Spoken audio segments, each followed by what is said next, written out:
परिचय। क्या तुम जानती हो कि हमारे सौर तंत्र में केवल हमारी पृथ्वी ही एक ऐसी है जिस पर जीवन पाया जाता है? हाँ, ये इसलिए होता है क्योंकि जीवन के लिए आवश्यक कुछ निश्चित वातावरणीय दशाएं जैसे तापमान, जल, वायु तथा भोजन केवल पृथ्वी पर ही उपलब्ध है। पृथ्वी पर उपस्थित संपदा पृथ्वी पर पाए जाने वाले सभी जीवधारियों की भी मूलभूत आवश्यकताओं की प्राप्ति के लिए जरूरी है। इसके अतिरिक्त सूर्य से मिलने वाली ऊर्जा भी पृथ्वी पर रहने वाले जीवों के लिए आवश्यक है। जीवमंडल पृथ्वी की सतह पर जीवन को सहायता देने वाला तंत्र है, जो कि वायुमंडल में कुछ मील की दूरी से लेकर महासागरों के गहरे समुद्र की तलहटी तक फैला हुआ है। भूमि, जल तथा वायु पृथ्वी पर पाए जाने वाले संपदाएं हैं। प्राकृतिक संसाधन वायुमंडल, जलमंडल और स्थल मंडल के घटक हैं। जीवन मंडल का भौतिक भाग 3 मुख्य समूहों में विभाजित किया गया है: स्थल मंडल, जल मंडल और वायुमंडल।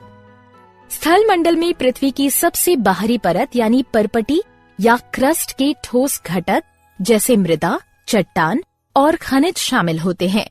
केवल पृथ्वी की सबसे बाहरी परत, जिसे मृदा भी कहते हैं, में जीवित जंतु पाए जाते हैं तथा ये जीव मंडल का एक भाग बनाती है। तालाब, नदियाँ, झील और समुद्र सभी जल मंडल के जलीय घटकों में शामिल हैं। जल पृथ्वी के सतह का लगभग 75% भाग घेरता है। जल भूमिगत भी पाया जाता है। वायुमंडल एक कंबल की तरह जलमंडल और स्थल मंडल के आसपास गैस का आवरण बनाता है। वायुमंडल पृथ्वी की सतह से कुछ किलोमीटर की ऊंचाई तक फैला होता है। ये 4 भागों में विभक्त होता है: क्षोभ मंडल, समताप मंडल, ओजोन मंडल, आयन मंडल। इसलिए हम कहते हैं कि जीवन मंडल मुख्य रूप से 2 घटकों से मिलकर बना होता है: जैविक घटक सभी जीवित वस्तुएं, अजैविक घटक यानी वायु, जल तथा मृदा।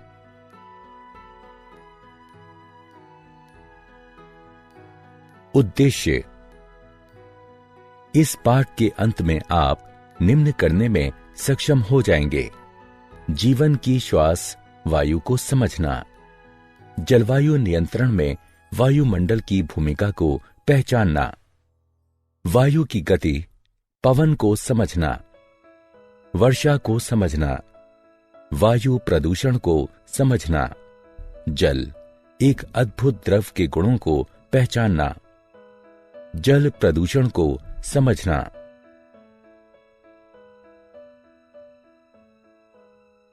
जीवन की श्वास वायु। हम सभी जानते हैं कि वायु नाइट्रोजन, ऑक्सीजन, कार्बन डाइऑक्साइड तथा जल वाष्प का एक मिश्रण है। इस मिश्रण के कारण ही पृथ्वी पर जीवन संभव है। पृथ्वी की सतह पर अधिकांश मात्रा में नाइट्रोजन तथा ऑक्सीजन उपस्थित है।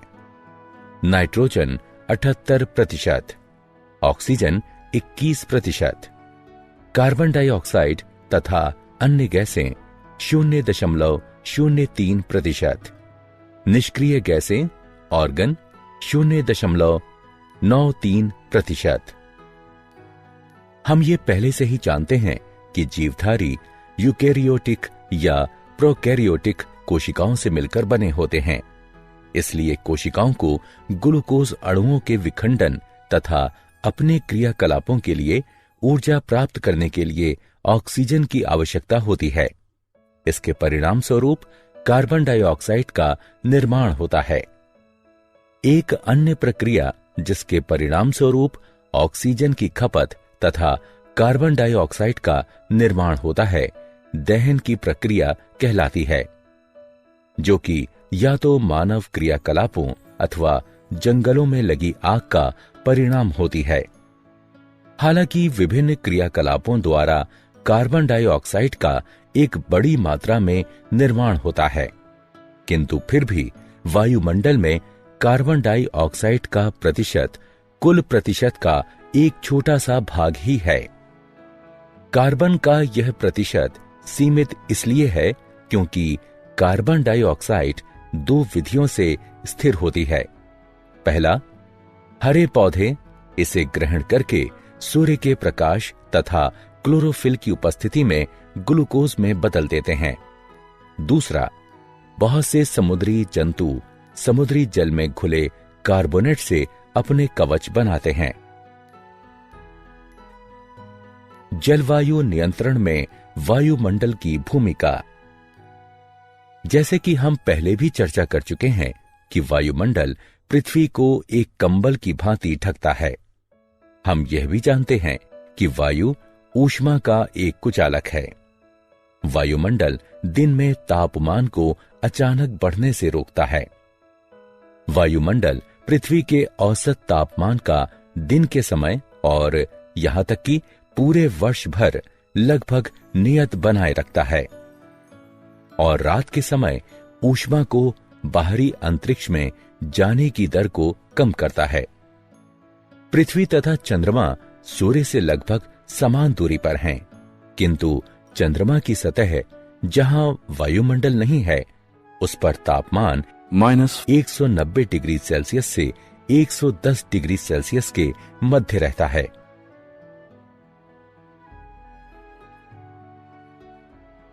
वायु की गति। पवन। तुम में से कितने लोग समुद्र तट यानी समुद्र के किनारे पर घूमने गए हो? तुम सभी ने शाम को बहने वाली ठंडी समीर को महसूस किया होगा तथा गर्म दिन के बाद इन समीरों से मिलने वाली राहत को भी महसूस किया होगा। इसी प्रकार गर्म मौसम के बाद जब वर्षा होती है तो हमें बहुत राहत मिलती है। वायु की गति वायु के गर्म होने के कारण होती है तथा जब इस वायु में जल वाष्प उपस्थित होती है तो यह ठंडी समीर बन जाती है। जल वाष्प जीवित प्राणियों के क्रियाकलापों और जल के गर्म होने के कारण बनती है। स्थलीय भाग या जलीय भाग से होने वाले विकिरण के परावर्तन तथा पुनर्विकिरण के कारण वायुमंडल गर्म होता है। गर्म होने पर वायु में संवहन धाराएं उत्पन्न होती हैं। जब वायु स्थल और जल के विकिरण के कारण गर्म होती है तब ये ऊपर की ओर प्रवाह करती है। क्योंकि जल की अपेक्षा स्थल जल्दी गर्म होता है, इसलिए स्थल के ऊपर की वायु जल के ऊपर की वायु की अपेक्षा तेजी से गर्म होगी। इसलिए अगर हम तटीय क्षेत्रों को दिन में देखते हैं तो पाते हैं कि स्थल के ऊपर की वायु तेजी से गर्म होकर ऊपर उठना शुरू करती है। जैसे ही यह वायु ऊपर की ओर उठती है, वहां कम दाब का क्षेत्र बन जाता है और समुद्र के ऊपर की वायु कम दाब वाले क्षेत्र की ओर प्रवाहित हो जाती है। एक क्षेत्र से दूसरे क्षेत्र में वायु की गति पवनों का निर्माण करती है। दिन के समय हवा की दिशा समुद्र से स्थल की ओर होगी। रात के समय स्थल और समुद्र दोनों ठंडे होने लगते हैं। क्योंकि स्थल की अपेक्षा जल धीरे धीरे ठंडा होता है, इसलिए जल के ऊपर की वायु स्थल के ऊपर की वायु से गर्म होगी। हवा की सभी गतियां विभिन्न वायुमंडलीय प्रक्रियाओं का परिणाम है, जो पृथ्वी के वायुमंडल के असमान विधियों से गर्म होने के कारण होता है। इन हवाओं को बहुत से अन्य कारक भी प्रभावित करते हैं, जैसे पृथ्वी की घूर्णन गति तथा पवन के मार्ग में आने वाली पर्वत श्रृंखलाएं। वर्षा। जैसा कि हम सब जानते हैं कि गर्म, नम तथा उठने वाली वायु आसमान में बादलों का निर्माण करती है। इस प्रकार हम यह कह सकते हैं कि दिन के समय जलीय भाग के गर्म हो जाने से बादल बनते हैं। जब गर्म वायु ऊपर की ओर उठती है तो ये फैलती है तथा ठंडी हो जाती है। वातावरण में ठंडी वायु जमीन की तरफ सिकुड़ जाती है। ठंडा होने के कारण हवा में उपस्थित जलवाष्प छोटी छोटी जल की बूंदों के रूप में संघनित हो जाती है। वायु में उपस्थित धूल के कण नाभिक के रूप में कार्य करते हैं तथा संघनन की प्रक्रिया प्रारंभ हो जाती है। संघनन की प्रक्रिया लगातार होने के कारण ये छोटी बूंदें बड़ी बूंदों में बदल जाती हैं। जब ये बूंदें बड़ी और भारी हो जाती हैं, तब ये वर्षा के रूप में नीचे की ओर गिरती हैं। कभी कभी जब वायु का तापमान काफी कम हो जाता है, तब ये हिमवृष्टि अथवा ओले के रूप में अवक्षेपित हो जाती हैं। वर्षा का पैटर्न पवनों के पैटर्न पर निर्भर करता है। भारत के बहुत बड़े भूभाग में अधिकतर वर्षा दक्षिण पश्चिम या उत्तर पूर्वी मानसून के कारण होती है। हम मौसम सूचनाओं में अक्सर ये सुनते हैं कि बंगाल की खाड़ी पर वायु का दबाव कम होने के कारण कई क्षेत्रों में वर्षा हुई। वायु प्रदूषण। इन दिनों प्रदूषण शब्द बहुत ही प्रचलित हो गया है, लेकिन इसका मतलब क्या होता है, मैं तुम्हें बताता हूं। हमारे वातावरण के भौतिक, रासायनिक तथा जैविक गुणों में होने वाला कोई भी अवांछनीय परिवर्तन प्रदूषण कहलाता है। वायु, जल तथा मृदा में होने वाला प्रदूषण जीवन के विभिन्न रूपों पर कुप्रभाव डालते हैं। जबकि प्रदूषक एक ऐसा पदार्थ, रसायन या कारक है जो कि वातावरण में पहुंचकर मानव के जीवन पर बुरा प्रभाव डालता है। प्रदूषक को इस प्रकार भी परिभाषित किया जा सकता है कि यह एक गलत मात्रा में, गलत स्थान पर या गलत समय पर पाया जाने वाला एक घटक है। वातावरण में बाह्य कणों अथवा गैसों की उपस्थिति जो कि मानव, पौधों तथा जंतुओं के लिए हानिकारक होती है, वायु प्रदूषण कहलाती है। वायु प्रदूषण का मुख्य कारण जीवाश्म ईंधन का दहन है। जीवाश्म ईंधन जैसे कोयला और पेट्रोलियम पदार्थों में नाइट्रोजन और सल्फर की बहुत कम मात्रा होती है। जब ये ईंधन जलते हैं, तब नाइट्रोजन और सल्फर भी इसके साथ जलते हैं तथा यह नाइट्रोजन और सल्फर के विभिन्न ऑक्साइड उत्पन्न करते हैं। इन गैसों का केवल सांस के रूप में लेना ही खतरनाक नहीं है, बल्कि ये वर्षा के जल में मिलकर अम्लीय वर्षा भी करते हैं।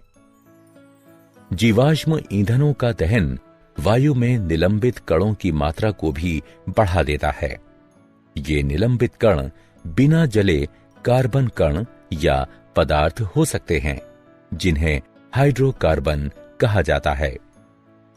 इन सभी प्रदूषकों की अधिक मात्रा में उपस्थिति दृश्यता को कम करती है, विशेषकर सर्दी के मौसम में जब जल भी वायु के साथ संघनित होता है। इसे धूम कोहरा कहते हैं तथा ये वायु प्रदूषण की ओर संकेत करते हैं। इन पदार्थों वाली वायु में सांस लेने से कैंसर, हृदय रोग या एलर्जी जैसी बीमारियां होने की संभावनाएं अधिक हो जाती हैं।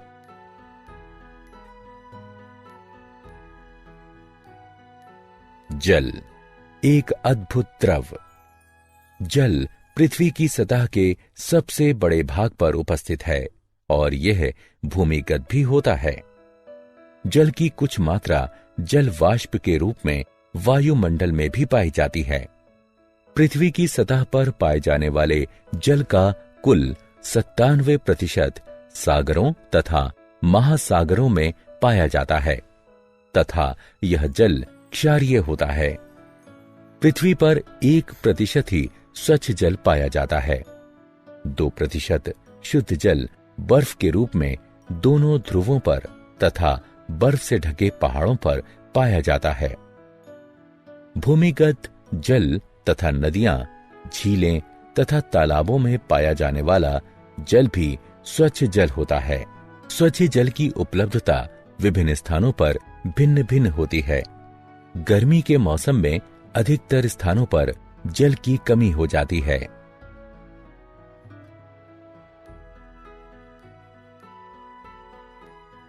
जल का महत्व। जल इसलिए आवश्यक है क्योंकि सभी जीवों को जल की जरूरत है। सभी कोशिकीय प्रक्रियाएं जलीय माध्यम में होती हैं। सभी प्रतिक्रियाएं जो हमारे शरीर में या कोशिकाओं के अंदर होती हैं, वह जल में घुले हुए पदार्थों में होती हैं। शरीर के एक भाग से दूसरे भाग में पदार्थों का संवहन खुली हुई अवस्था में होता है। इसलिए जीवित प्राणी जीवित रहने के लिए अपने शरीर में जल की मात्रा को संतुलित बनाए रखते हैं। स्थलीय जीवों को जीवित रहने के लिए शुद्ध जल की आवश्यकता होती है, क्योंकि खारे जल में नमक की अधिक मात्रा होने के कारण जीवों का शरीर उसे सहन नहीं कर पाता है। इसलिए प्राणियों और पौधों को पृथ्वी पर जीवित रहने के लिए आसानी से जल उपलब्धि के स्रोत आवश्यक हैं।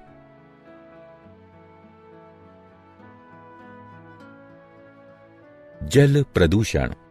क्या तुम्हें पता है कि जल प्रदूषण जल में कुछ ऐसे पदार्थों के मिलने के कारण होता है जो कि जल की गुणवत्ता को कम करते हैं, जिससे यह स्वास्थ्य पर भी कुप्रभाव डालता है। जल उन कीटनाशकों और उर्वरकों को भी घोल लेता है जिनका उपयोग हम खेतों में करते हैं। अतः इन पदार्थों का कुछ प्रतिशत भाग जल में चला जाता है। हमारे शहर या नगर के नाले का जल और उद्योगों का कचरा भी नदियों तथा झीलों में संग्रहित हो जाता है। कुछ उद्योगों की बहुत सारी क्रियाओं में शीतलता बनाए रखने के लिए जल का प्रयोग किया जाता है तथा इस प्रकार निष्पादित गर्म जल को जलाशय में वापस लौटा दिया जाता है। जब बांध से जल को छोड़ा जाता है, तब नदियों के जल के तापमान पर भी प्रभाव पड़ता है। गहरे जलाशय के अंदर का जल सूर्य के द्वारा गर्म ऊपर की सतह के जल की तुलना में शीतल होगा। ये सभी जलाशयों में पाए जाने वाले जीवों के प्रकार को विभिन्न प्रकार से प्रभावित कर सकते हैं। ये कुछ जीवों की वृद्धि को प्रोत्साहित करते हैं, तो कुछ को हानि पहुंचा सकते हैं। ये इस प्रणाली में उपस्थित विभिन्न जीवों के संतुलन को बिगाड़ सकते हैं। जल प्रदूषण निम्न प्रभाव उत्पन्न करता है। जलाशयों में अनैच्छिक पदार्थों का मिलना। ये रोग फैलाने वाले जीव जैसे हैजा फैलाने वाले बैक्टीरिया भी हो सकते हैं। इच्छित पदार्थों को जलाशयों से हटाना। किसी भी तरह का परिवर्तन जो इस घुली हुई ऑक्सीजन की मात्रा को कम करता है, उसका जलीय जीवों पर विपरीत प्रभाव पड़ता है। जलाशय से अन्य पोषक की कमी भी हो सकती है। तापमान में परिवर्तन। जलीय जीव जिस जलाशय में रहते हैं, वे वहां के एक विशिष्ट तापमान के अनुकूल होते हैं और उस तापमान में अचानक परिवर्तन उनके लिए खतरनाक होगा या प्रजनन की प्रक्रिया को प्रभावित करेगा। विभिन्न प्रकार के जंतुओं के अंडे और लार्वा तापमान परिवर्तन के प्रति संवेदनशील होते हैं।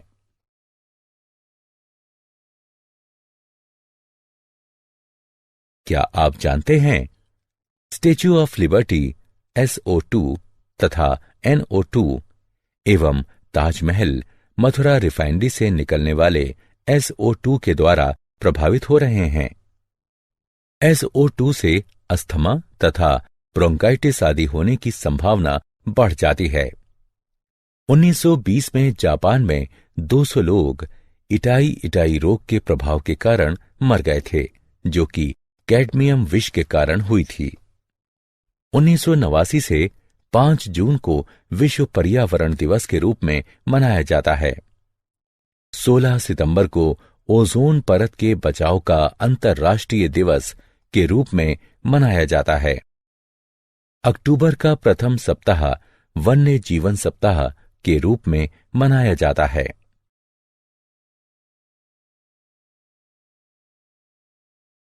सारांश। आइए हमने जो कुछ सीखा है उसे संक्षेप में दोहराएं। पृथ्वी पर जीवन मृदा, वायु, जल तथा सूर्य से प्राप्त ऊर्जा जैसी संपदाओं पर निर्भर करता है। स्थल और जलाशयों के ऊपर विषम रूप से वायु के गर्म होने के कारण पवनें उत्पन्न होती हैं। जलाशयों से होने वाले जल का वाष्पीकरण तथा संघनन हमें वर्षा प्रदान करता है। किसी क्षेत्र में पहले से विद्यमान वायु के रूप पर होने वाली वर्षा का पैटर्न निर्भर करता है।